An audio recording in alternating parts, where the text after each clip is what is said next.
عبدالستار ایدھی مرحوم سے ایک انٹرویو میں پوچھا گیا، آپ نے ہزاروں لاوارث لاشیں دفنائیں، کبھی کسی لاش کی بگڑی حالت یا اس پر تشدد دیکھ کر رونا آیا؟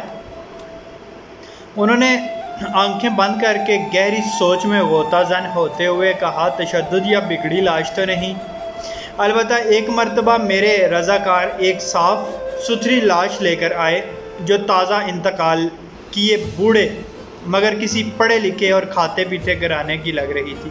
اس کے سفید چاندی جیسے بالوں میں تیل لگا ہوا تھا اور سلیقے سے کنگھی کی ہوئی تھی۔ دھوبی کے دھلے ہوئے سفید اجلے کلف لگے سوٹ میں اس کی شخصیت بڑی باوقار لگ رہی تھی، مگر تھی وہ اب صرف ایک لاش۔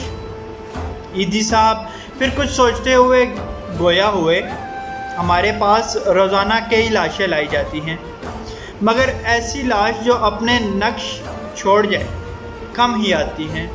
اس لاش کو میں غور سے دیکھ رہا تھا کہ میرے رضاکار نے بتایا، اس نے کراچی کی ایک پوش بستی کا نام لے کر کہا کہ یہ لاش اس کے بنگلے کے باہر پڑی تھی۔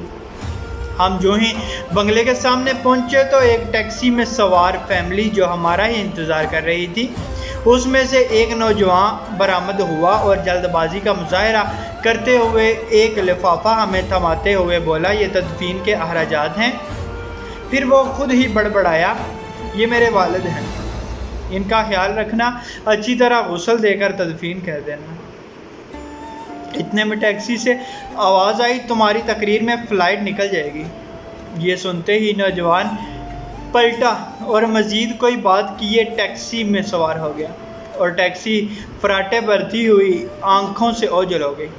ایدھی صاحب بولے، اس لاش کے متعلق جان کر مجھے بہت دکھ ہوا اور میں ایک بار پھر اس بدقسمت شخص کی جانب دیکھنے لگا تو مجھے ایسا لگا کہ جیسے وہ بازو وا کیے ہوئے درخواست کر رہا ہو کہ ایدھی صاحب ساری لاوارث لاشوں کے وارث آپ ہوتے ہیں، مجھ بدقسمت کے وارث بھی آپ بن جائیں۔